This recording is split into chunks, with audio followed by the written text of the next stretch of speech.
Hello and welcome to Comprehension Points video Snark. This video series isn't an audiobook. If you thought that it was, please stick around and learn some reading and listening comprehension skills. I read books, discuss what went wrong and how they can possibly be fixed. I'm continuing my read through of Game of Sunken Places by M.T. Anderson. Not the first video, go check out the others. Links are posted below. Chapter 27. Since Brian and Jack were inside of a cathedral, the sound of their fighting drew the monks. The monks pulled this grown-ass adult off from the child and kind of stared at Brian. For his part, Brian speaks through time to tell Greg not to put the crown on the statue. When he goes back to his own time, Brian randomly explains that Jack wasn't their opponent. Brian and Greg were playing opposite each other, which, sure, why the fuck not? Nothing else has been explained so far, so we might as well do this too. So Brian is the one who puts the crown onto the statue instead of Greg, and a voice announces that the Nuremberg are the victors, which I can't even keep track of who these people are since they were never actually introduced to us. Were we supposed to root for them or not? However, if you thought that Jack would stop trying to murder them now that they've won, guess again. He says that they'll blame Jack for the loss, which kinda sounds like a you problem, buddy. Before Jack can actually do anything, the speculant shows up. I guess for the crime of having broken the rules, Jack must be punished. The two of them fight for a bit, but obviously the speculant comes out on top. After he's finished taking care of Jack, the speculant tells the boys to go. As they leave, Greg demands answers, which, same. However, the only thing of value Brian has to offer is how he figured out that Jack was not their actual opponent. It mainly boils down to whenever Jack would show up, he'd do stuff to help out Greg, like waking him up when he was trying to get to the weather vane, or in only offering Brian a way out, only throwing weapons at Brian. He did nothing to try and stop Greg from getting to the statue, only trying to stop Brian. You see, was that so freaking hard? When they get outside, they find that it's randomly snowing, despite the fact that it's the end of summer. Max is waiting for them and promises them a hot meal and some explanations, which it's about freaking time. Chapter 28. Back at the house, the boys change before they go back down for dinner. In the dining room, they find all of the elven people who'd been at the house earlier. The only thing of actual value that happens is that Jack randomly shows up halfway through the meal. But I guess it's cool now that the game is over. Even 2 chapters before the end, this is about as clear as mud. Finally, after all the guests have left, Max pulls the boys into the sitting room and finally begins to explain things. However, his explanation leaves a lot to be desired. He starts way too far back and talks about the species of these people as a whole, as well as all of their history in ancient Europe, which is something that I kind of don't really care about all that much. Eventually, the 2 factions were about to go to war with one another when they agreed to a truce and to start up these games. The players, or the pawns, would be humans. They couldn't be told about the game. There had to be ways of provoking them to play. That explains a lot of what you've seen. Things to stir you, to get you moving, like the dream you both had at the mountains covered in metal. Quite simple, just a special kind of film. Nothing more embarrassing than players who won't play. If you had left, the thirster would have taken it as a victory, which is why I tried to keep you playing, and Jack Simple tried to keep you running.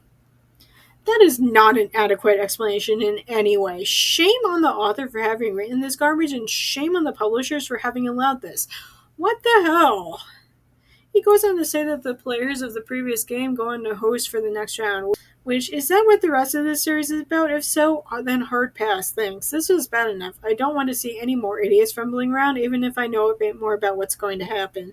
He also explains that the real estate developer from the prologue accidentally stumbled into a ritual to open up a portal into the past. He went mad and was eaten by beasties. But that nobody would miss him because he was a real estate developer, which him being missed seems kind of beside the point. Not when the random shopkeeper from the town below the mountain warned the boys that the people had gone missing and named the developer among them. Max then invites them to set up the next round and lists off where other rounds had taken place before. However, I seriously don't care about any of them. My interest in the story was already hanging on by a thread, and it snapped with the realization that Greg and Brian's story is over. The boys asked Max if he was the previous winner, since he clearly set up this round. However, Prudence steps forward and announces that she was the winner before them, which is not something that I saw coming at all. Chapter 29. I was in Crete, walking along the beach, when a centaur approached me and showed me the way to a labyrinth. I won there. You know what? Why the fuck not? That might as well happen too. She goes on to add that Max is another robot, which was something that I was starting to suspect as soon as she announced that she was the previous winner. However, when Greg questions why Prudence never gave any indication at the family gatherings about literally any of this, her answer is simple. It's something that an adult would 100% understand too. She's already so much older than Greg and was obviously wrapped up in the grief of having lost her parents. Craig was 8 years old and more interested in his toys than his sad older cousin. You were running out of time. The two of you refused to separate. You wouldn't play against each other. We wanted to speed things up, and we decided that if you thought I was in danger, you'd take the whole thing more seriously. I seriously don't know what they expected to happen when they refused to explain anything to them. As it is, the one side almost lost because of the ridiculous no explanation rule. You weren't really crying, said Gregory. She smiled. Sweetie, you were already so frustrated and confused I could have said, boo hoo, and you would have believed me. She's giving serious villain vibes here. I really don't like this at all. She then tells them to go upstairs and pack up, which is stupid because the first thing Max did when they got there was to destroy everything that they'd brought with them. When they come downstairs, they watch as Prudence chucks the game board into the fire, then she shoots them at the door.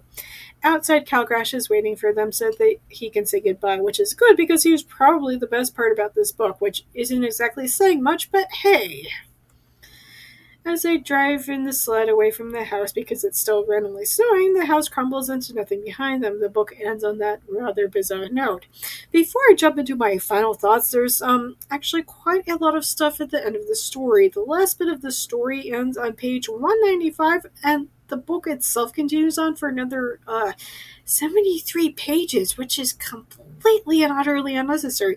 A large part of that is taken up with the Q&A session with the author, but every question is on a new page with a random blank page between questions for some unholy reason. One question in particular stands out to me that asks how much he planned out. Rather than to admit that he hadn't planned anything out, this much is painfully obvious. Anderson starts off by saying that he had originally written the story when he was 18. Then he went off to undergrad and graduate school and finally came back to the story. He was taken with it, but it was, quote, incredibly incompetent, so he wanted to rewrite the entire thing. So no, for several years the manuscript existed without some of those surprises. They were a surprise to me, too. If this is what a man with a master's degree did to make the story better, I shudder to think of how bad that it was before those rewrites. Then there's the random timeline and history excerpts of these fictional people. However, since they were such non-entities, I find that literally none of this actually matters, especially not shoved into the back of the book after 16 pages of filler. 16 pages! Even if you were interested in the history of those people, there's no way that people would flip through 16 pages of unrelated material before eventually and somehow stumbling upon that. So, final thoughts time. Excuse me when I say this, but I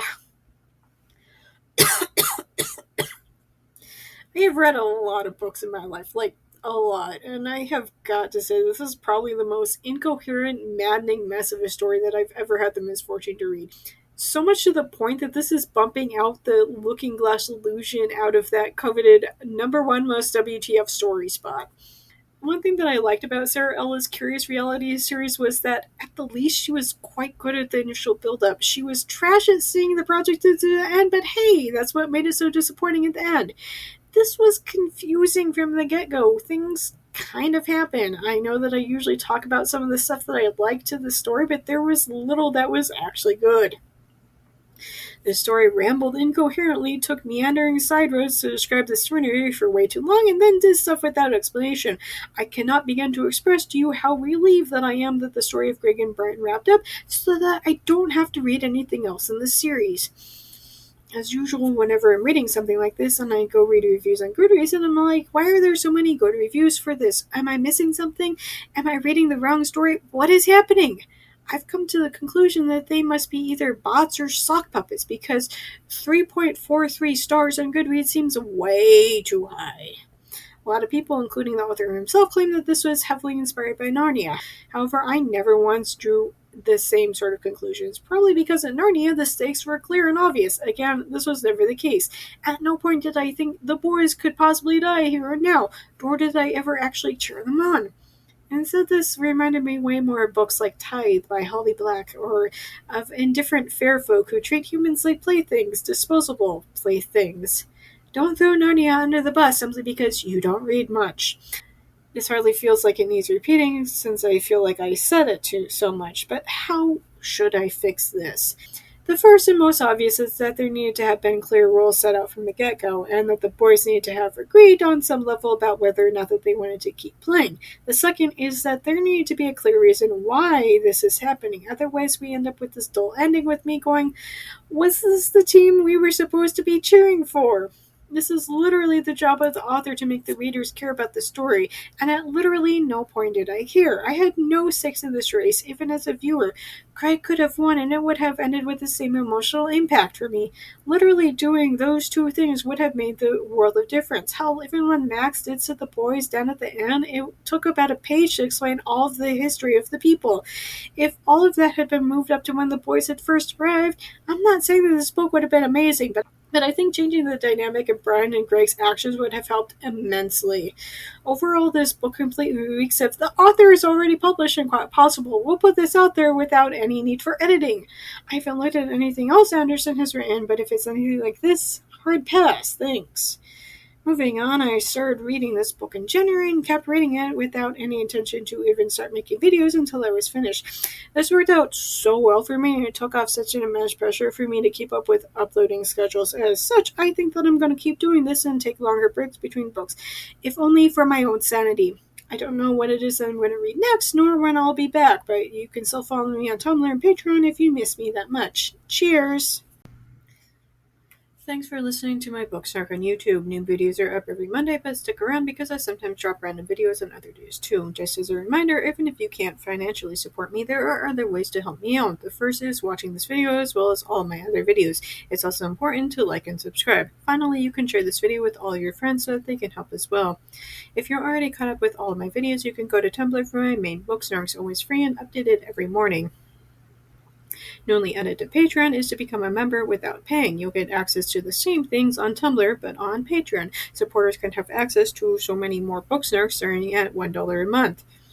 Also, new is a 1-week free Patreon trial, so be sure to check that out. Special thanks to Dawn and Phoebe for supporting me on Patreon already. If you want to hear your name in my video next week, either support me on Patreon or make a one-time donation. Do you like my snarks so much that you want me to snark your writing? I do that too, but not to worry if you feel like you couldn't take the criticism. I also offer regular book editing as well. You can contact me on any of my social media platforms if you have further questions about my editing services, including pricing options.